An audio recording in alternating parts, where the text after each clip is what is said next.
Tamil Shorten Senior Second Paper Elaboration Speed February 2015. Ready? Start.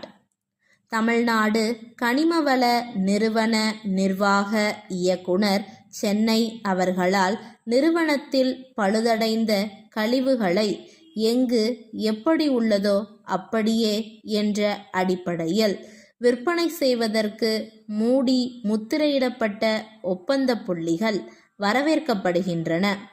ஒப்பந்த புள்ளி வடிவம் விலை 1000 ரூபாய். அதை ஜனவரி 20ஆம் நாள் பிற்பகல் 3 மணி வரை பெற்றுக்கொள்ளலாம். பூர்த்தி செய்யப்பட்ட ஒப்பந்த புள்ளிகள் 21ஆம் நாள் பிற்பகல் 3 மணி வரை பெறப்பட்டு அன்றே 4 மணிக்கு திறக்கப்படும். எந்த ஒப்பந்த புள்ளியையும் காரணம் சொல்லாமல் ஏற்கவோ நிராகரிக்கவோ நிர்வாக இயக்குனருக்கு உரிமை உண்டு. ஒப்பந்த புள்ளி அறிவிப்பு தயார் செய்க. 2.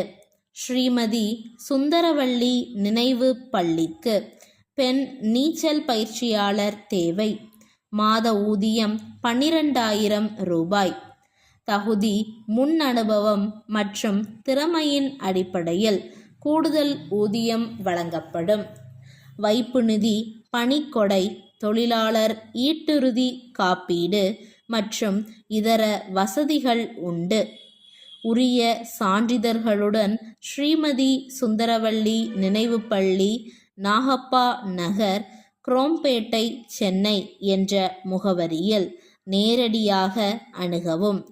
விளம்பரம் தயார் செய்க. 3.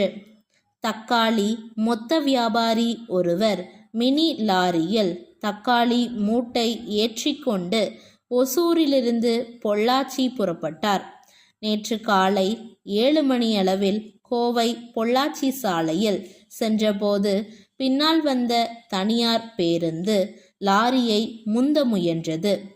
அப்போது சாலையில் இருந்த குழியில் பேருந்து இறங்கியதில் மினி லாரியின் பின்பக்கம் மோதியது. லாரியின் முன்பகுதியில் இருந்த தக்காளி வியாபாரி பலியானார்.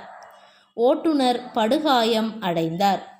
பேருந்து பயணிகள் காயமின்றி உயிர் தப்பினர்.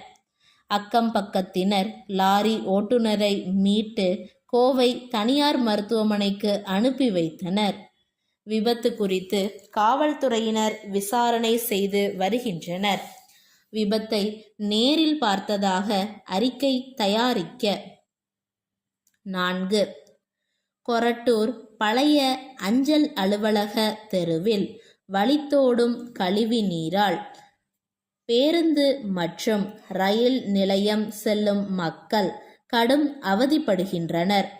பள்ளி செல்லுகின்ற மாணவர்களும் பாதிக்கப்படுகின்றனர். இதனால் அப்பகுதி சுற்றுச்சூழல் பாதிக்கப்படுகிறது. ஆகையால் உயர் அதிகாரிகள் இப்பகுதியை நேரில் ஆய்வு செய்து சாலையில் ஓடும் கழிவுநீர் பிரச்சினைக்கு முற்றுப்புள்ளி வைக்க வேண்டும். இது குறித்து சென்னை தினமலர் ஆசிரியருக்கு கடிதம் வரைக. ஸ்டாப்.